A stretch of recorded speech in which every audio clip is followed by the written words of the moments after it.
छत्रपती संभाजीनगरच्या एका हॉटेल लिलाव प्रक्रियेमध्ये अनियमितता आढळल्याचा आरोप त्यांच्यावर केला गेला।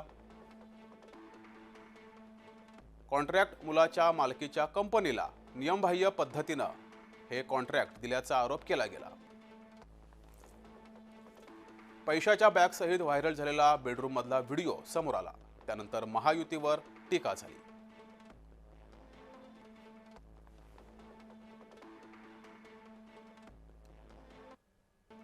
एकोणीसशे साली वाघाची हत्या केल्याचा दावा स्वतः गायकवाड महाशय यांनी केला होता।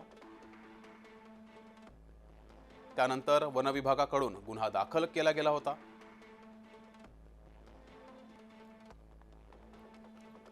शिवजयंती मिरवणुकीमध्ये एका तरुणाला नाहक मारहाण त्यांनी केली होती। मार्च 2024 चा हा किस्सा आहे। सप्टेंबर 2024 मध्ये राहुल गांधींविषयी आक्षेपार्ह वक्तव्य गायकवाड यांनी केलं होतं। राहुल गांधींची जीभ कापणाऱ्यास बक्षीस देईल असं वादग्रस्त विधान त्यांचं समोर आलं होतं। तब्बल 11 लाख रुपये बक्षिसाची घोषणा सुद्धा त्यांनी त्यावेळेस केली होती। त्यानंतर त्यांच्यावरही जोरदार टीका झाली होती। जानेवारी 2025 निवडणुकीमध्ये मतदारांना दारू मटण द्यावं लागतं असं वादग्रस्त विधान त्यांनी केलं होतं। एप्रिल 2025 जगातील सर्वात अकार्यक्षम भ्रष्ट खातं पोलीस खातं आहे असं जाहीर वक्तव्य त्यांनी केलं होतं। मग काय संभाजी महाराज मूर्ख होते का असं आक्षेपार्ह वक्तव्य सुद्धा त्यांनी जुलै 2025 मध्ये केलंय। अघोरी पूजा करतानाचा भरत गोगावले यांचा व्हिडिओ व्हायरल झाला होता।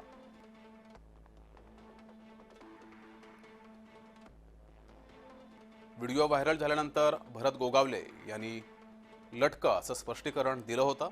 मात्र विरोधकांनी जोरदार टीका भरत गोगावले यांच्यावर केली होती। त्यानंतर त्यांचं मोठं विधान नारायण राणे यांच्याबद्दल वादग्रस्त विधान त्यांचं समोर आलं होतं। राणेंना मोठं होण्यासाठी अंगावर केसेस राणेंनी घेतल्या असं त्यांचं विधान होतं। बरं, ते इथेच थांबलं नाही तर पुढे त्यांनी भानगडी केल्या, जेलमध्ये गेले, मारामारी केली, मर्डर केले असं विधान केलं आणि त्यानंतर त्यांना या विधानाबद्दल माफी सुद्धा मागावी लागली। वादग्रस्त विधानानंतर गोगावलेंनी माफी मागितली।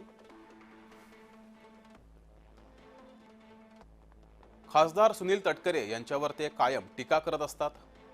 दोन्ही नेते एकाच जिल्ह्यातील आहेत, रायगड जिल्ह्यातील आहेत। तटकरेंवर घराणेशाहीची टीका करताना त्यांची एक वेळ जीभ सुद्धा घसरली होती। रायगड पालकमंत्री पदाबाबत गोगावले कायम आग्रही असतात।